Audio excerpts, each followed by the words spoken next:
everyone, welcome back to my channel.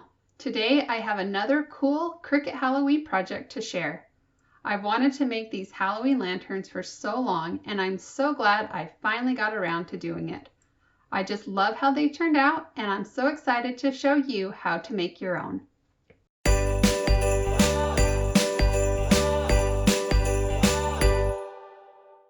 For this project you'll need black cardstock and I used 100-pound cardstock. You'll need clear transparency sheets, glue, and I used a mixture of hot glue and liquid glue. You'll need black hammered spray paint, a book ring, an LED flickering candle, your Cricut, a cutting mat, and the cut file. So grab your supplies and head over to your computer. The first thing we need to do is grab the SVG file we'll be using for this project. You can get it for free on my blog at burtonavenue.com. I keep all the SVG files for these projects that I make and share in my free SVG library. These files will work with all kinds of cutting machines and they're free to everyone. Once you're on my site, just click on Free SVG Files and then Free SVG Library. You will need a password to get into the library and there are instructions on the screen if you need to get one. Once you're in the library, you can search for the file Halloween Lantern. It will either be listed under the most recent projects and cut files or under the Halloween category. You can also use your browser search to find it. I've added the unique code BA1711 after the file name to make finding this design a little bit easier. So once you found the file, go ahead and click on that link. And the files will be downloaded onto your computer. Now when you download these files online, they come in a zipped folder and you'll need to unzip or extract them before you can use them in Cricut Design Space. To do this, you'll need to go to the location where downloaded files are saved on your computer, and for me that's on my desktop. Once you're there, look for the zipped folder that we just downloaded and double click on it. A new window will open and somewhere you should see the option to extract or unzip. Click on that and another window will open up. And this will show you where on your computer the unzipped files will be saved. And you need to remember this location because you'll have to get to it once you're in Cricut Design Space. Now go ahead and click on the extract button. And those files will be unzipped and they're now ready to use in Design Space. So now we can head over to Cricut Design Space and start on a new project. Once you're on the canvas screen, you can click on the Upload button and then click Upload Image and then click on Browse. And now you'll want to go to that location where the unzipped files were saved onto your computer. Once you're inside of that folder, you'll see several different file types listed. And we need to use an SVG file, but you'll notice there's not an SVG in my list of files. And that's because on my computer, SVG files show up as a Microsoft Edge HTML document. And I've also seen them show up as a Chrome HTML document. So if you don't see an SVG in your list of files, be sure to look for something like that instead. Now select the file and then click Open. Make sure it's the design you want to work with and then click Upload. Select the design one more time and then click Add to Canvas. And now all those pieces will appear on the canvas screen.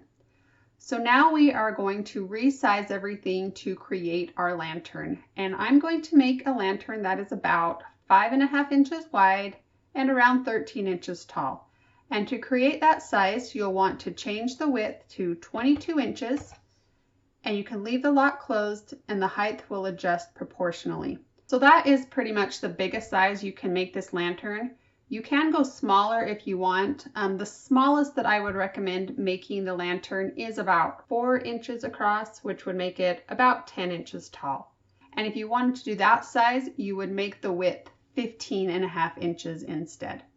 And you can do any size in between those, but we're going to go with the 5.5 inch size. So now I'm just going to go down here and click on the minus sign so that I can see everything a little bit better. Now the next thing we're going to do is ungroup everything so that I can get these orange panels out of the way. So you're just going to right click and choose ungroup, and then you can select these orange panels and just scoot them over here. Now with this size of lantern, we are going to need to use 3 different sheets of cardstock. And I've kind of already divided the pieces into the 3 different sections.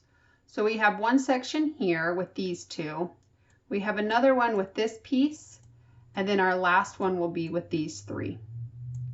Now if you are making a smaller lantern, you might be able to fit the pieces onto 2 sheets of cardstock instead of 3. You'll just have to kind of move things around to figure that out. But we're going to go with these 3 sheets of cardstock. The next thing we need to do is attach the perforation marks to the design. And since I've already got them divided into sheets, I'm just going to select everything that will go on that sheet of cardstock, and then I'm going to right click and choose attach. And then I'll repeat that with these other 2 sections.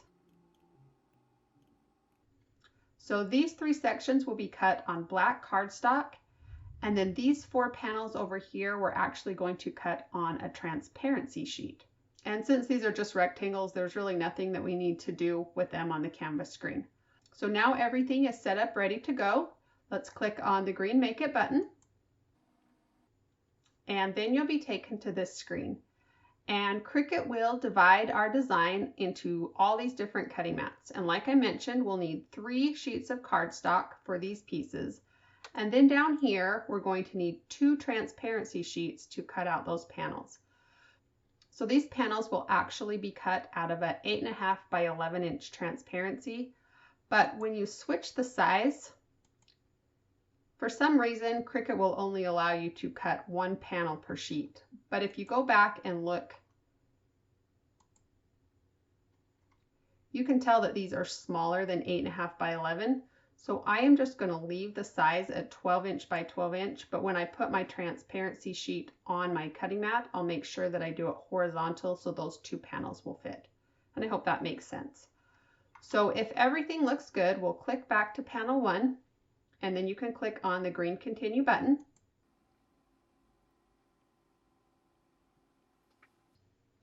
And once Cricut Design Space finds your Cricut, you'll be taken to this screen. Now I am going to be cutting these designs out of 100-pound cardstock.